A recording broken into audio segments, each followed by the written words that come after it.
Edmond, Bonjour. tu nous fais quoi aujourd'hui? Alors aujourd'hui, donc, des bateaux au repos, au port, également sous une lumière de soleil couchant.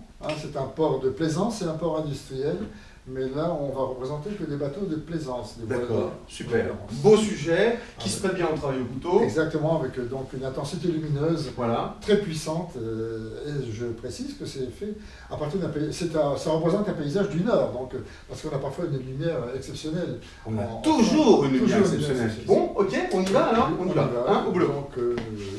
On y va, Allez, c'est parti. Bien, donc on va représenter des bateaux à quai ou amarrés face à un port en plein coucher de soleil avec une lumière qu'on va essayer donc de réaliser sur l'eau. Avec des reflets. Des reflets très puissants. Un beau travail sur les reflets. Donc, les couleurs. À position de. Tu fais ta palette, comme la palette dans un ordre bien précis. Du bleu outre-mer, du rouge cadmium, du jaune de cadmium moyen, foncé, du jaune de cadmium clair, de la terre d'ombre brûlée et du blanc. Du blanc pour les teintes bleutées et grises, et du blanc pour les teintes jaunâtres, orangées. Donc on va mettre en place les coques des voiliers à quai, en prenant donc un jus d'essence de térébenthine, mais quelque chose vraiment de la couleur très diluée, essence de térébenthine et terre d'ombre brûlée. Donc, je vais représenter la première coque, le premier plan. Ça va être un dessin assez sommaire.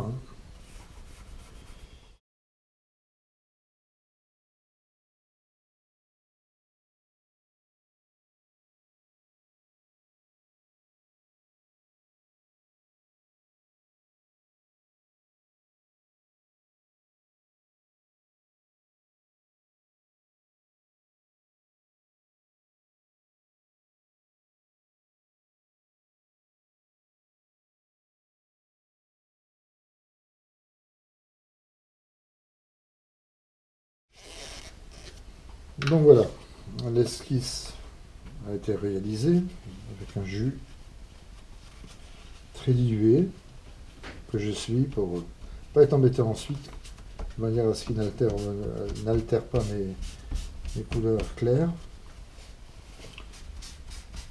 On peut réaliser le dessin ou au crayon ou avec un fusain, mais bon, c'est embêtant parce que le fusain ça noircit la couleur. Le crayon, parfois on voit le crayon à travers la peinture, tandis que là, en utilisant un jus à peine coloré, disons que ça se fond bien avec la matière, avec la couleur. Alors je vais commencer par le ciel. Je vais utiliser c'est un format au carré, je vais utiliser un couteau de forme rectangulaire. Et donc ce ciel est de couleur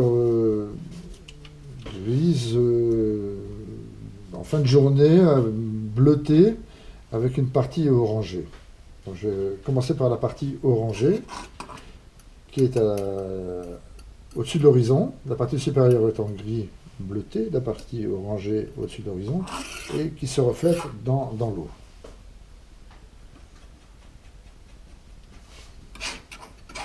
Alors, je prends la matière, un bourrelet de peinture sur la partie droite de la lame, parce que je commence par la droite.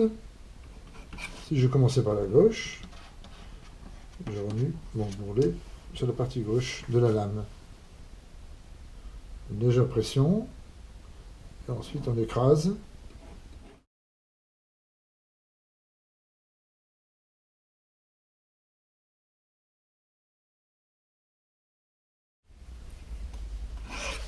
Vous voyez, c'est un travail assez sommaire, on n'est pas obligé vraiment de respecter au millimètre près l'esquisse faite en peinture, parce que l'avantage du couteau, c'est qu'il permet d'apposer une couche ensuite sur la couche inférieure.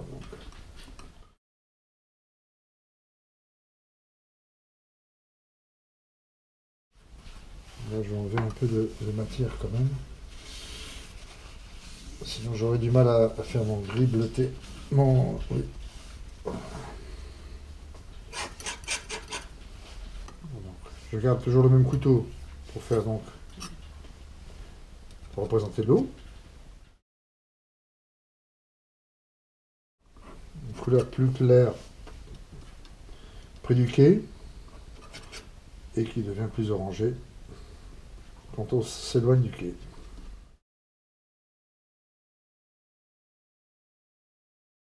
Cette partie-là, c'est le reflet de la coque. Idem pour ces bateaux ici.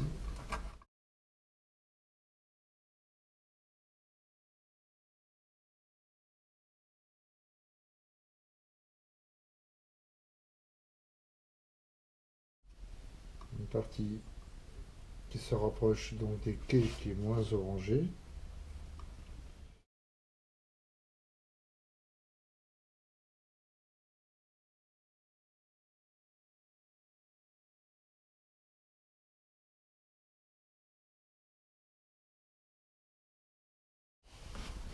Et la partie supérieure du ciel qui est donc bleutée.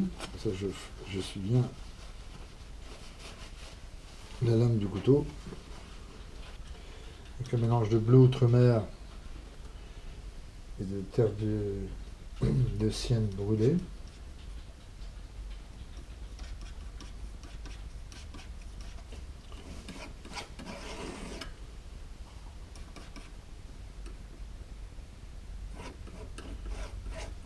Je racle sur la partie supérieure de la toile.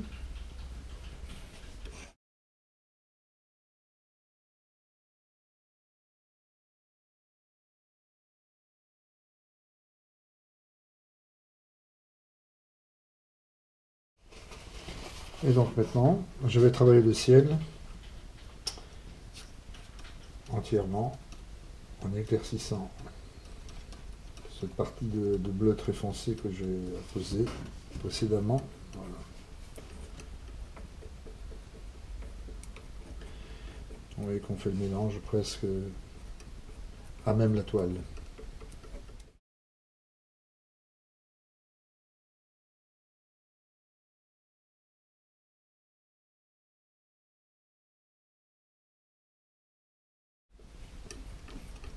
Et cette partie-là va s'estomper sur la partie du ciel qui est orangée, en utilisant quasiment que du blanc pur, et en mélangeant à même la toile avec la partie grise. Je reprends une partie de cette partie gris bleuté, des couches très fines en raclant, ce qui permet d'avoir presque un effet de glacis. Et suggérer la forme même de quelques nuages.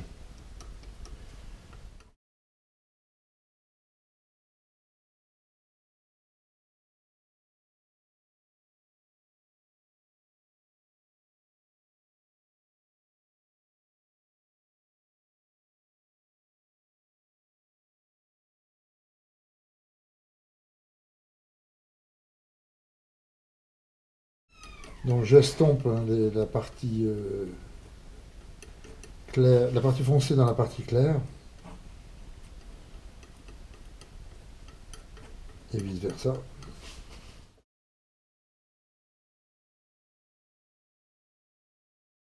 Donc ça permet également de suggérer une partie un peu, quelques nuages.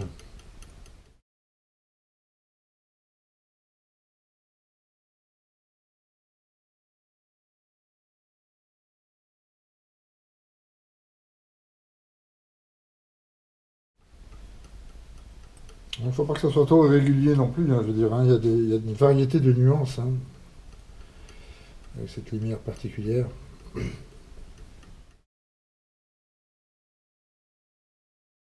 Alors, les bâtiments, on va fabriquer un ocre, couleur un peu grise. Vous voyez qu'on peut prendre la matière sur la partie droite, et puis on peut recouvrir. Voilà. Voilà ce qui était apposé avant.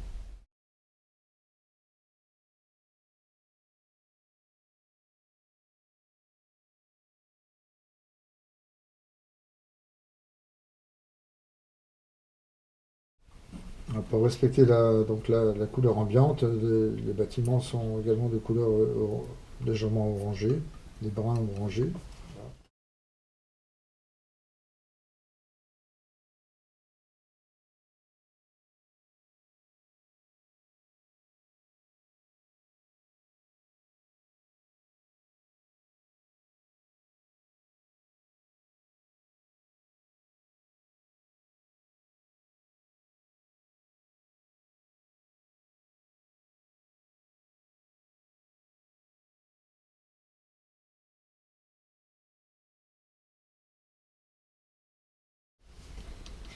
Vous voyez qu'on peut recouvrir une partie qui vient d'être peinte par une partie plus foncée en appliquant une couche de peinture plus épaisse.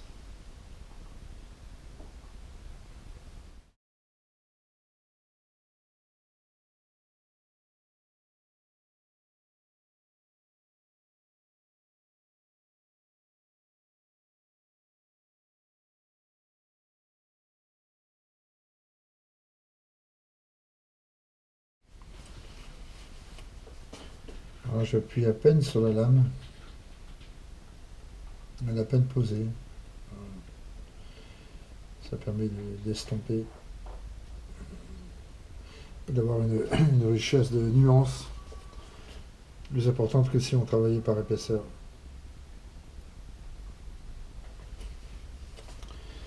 Donc voilà, la partie supérieure du tableau presque terminée. Il me restera ensuite à mettre en place des grues. Je vais faire donc le quai, qui est lui en général plus foncé. Très fine couche de peinture, vous allez voir, pour ensuite matérialiser les bateaux qui sont face au quai.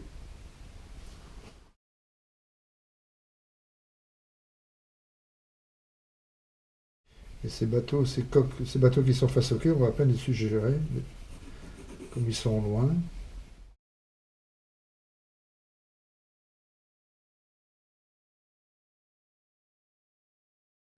Je vais reprendre de la terre de sienne brûlée,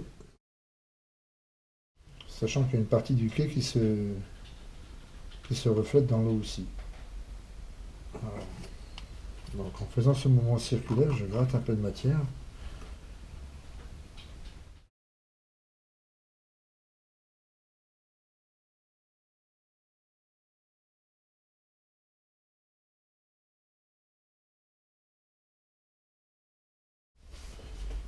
Quelques parties plus claires.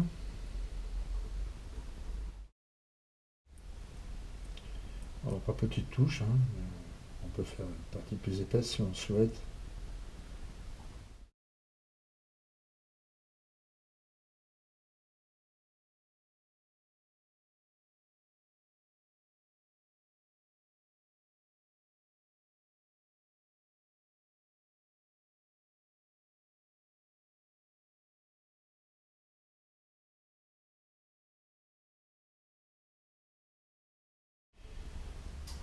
Donc là, il y a un bateau à quai de couleur blanche.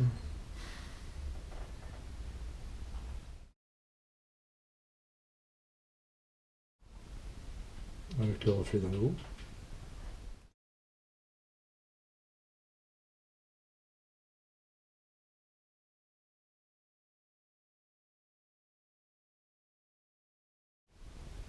La vase du bateau.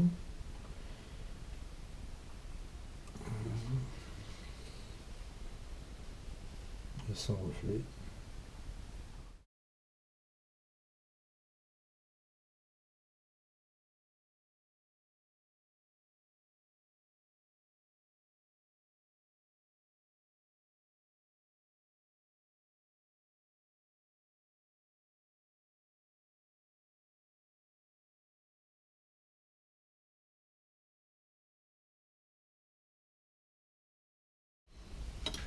Alors maintenant, on va suggérer donc les coques des bateaux qui sont face au quai, les voiliers, donc de couleurs différentes. Donc,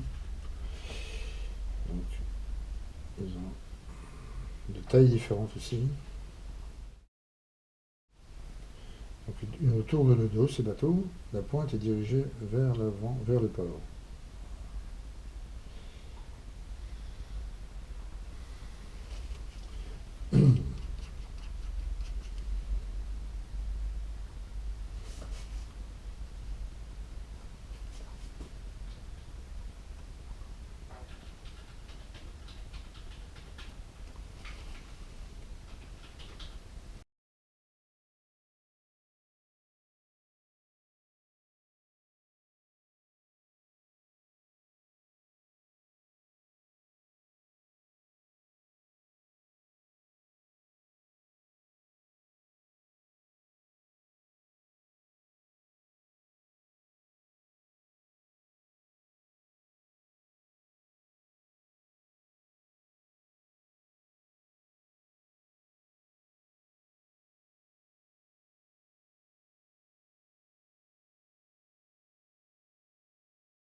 Donc là maintenant je représente quelques grues qui se trouvent sur le quai. Voilà.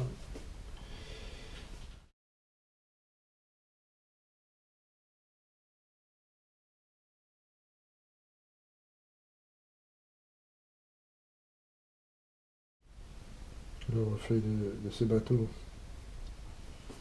qui sont face au quai.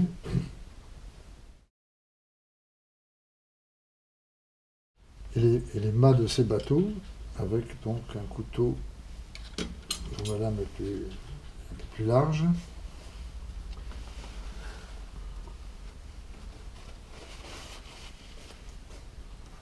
Donc je prends du blanc sur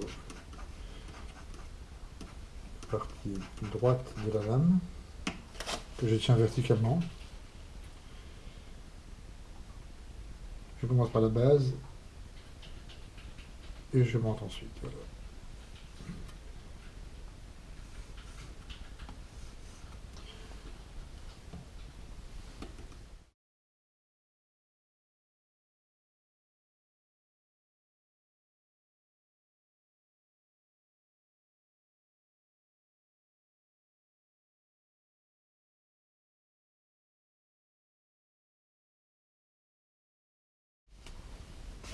Le reflet des mâts dans l'eau également.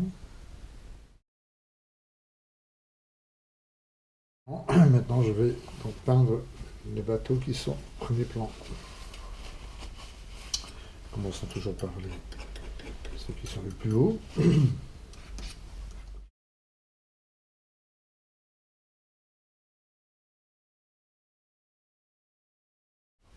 On change de couteau pour faire la pointe, l'avant du bateau, l'avant de la coque.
On est au bout là sur ce travail dans le frais là. Oui, tout à fait. Dans le frais avec une harmonie des couleurs et une réalisation de glacis dans le frais. Ouais, c'est ça l'intérêt, grand intérêt quoi. Qui donne une très grande variété de nuances de couleurs en fait. Ouais. Et en plus, de graphiques, tu peux faire des graphismes en fait, des choses tout à fait. graphiques. Ça c'est très intéressant. Très géométrique. Ouais, voilà. Exactement. En utilisant des couteaux différents, hein, de largeurs différentes et de formes différentes. Impeccable, super. Voilà, le port au soleil couchant, donc un port de plaisance. Super lumineux, regardez ça. C'est chouette. Voilà, donc le couteau se prête encore très bien pour donner la puissance de la lumière qui se reflète dans l'eau. Hein, ce serait difficilement réalisable au pinceau. On peut le faire. En frais en plus, hein. Voilà, dans le frais de l'huile. Dans le frais, en même temps. Ouais. Donc à la prima, donc c'est un travail. C'est un régal de travailler avec cet ustensile. Un régal de te regarder travailler aussi, un régal de reproduire tout ça. Encore une fois, moi je reste... En plus, la difficulté, c'est que... Enfin, je sais pas comment dire. Il y a un contraste entre l'outil qui est un peu brut, qui est basique, qui est assez simple le couteau, et puis toute la finesse qu'on peut en obtenir. Si on travaille par fine couche, disons, en premier jet, on fait des fines couches, et ensuite on superpose des couches plus épaisses pour donner plus d'intensité encore à la lumière. On peut réaliser un travail un peu comme les impressionnistes en fin de compte, hein, avec des nuances très subtiles, alors qu'on utilise des couteaux. Je veux dire, un truc de base quoi. Truc de base. Un manche avec un machin. Et en premier jet, donc c'est pas un travail par étape. Hein, mais il y a l'artiste quand même. Mais je pense que ces gestes sont reproductibles, vous pouvez acquérir cette technique en travaillant, en nous suivant. On n'a pas fini. Hein. On n'a pas fini, on y va. On augmente un peu la difficulté au fur et à mesure des vidéos. On est encore dans des exercices plutôt simples. Hein. Celui-là est déjà un peu plus compliqué parce qu'il y a quand même des angles à travailler avec une lame de manière très précise. Et vous n'avez rien vu encore. C'est bon? C'est bon. Allez, à vous. Bon travail.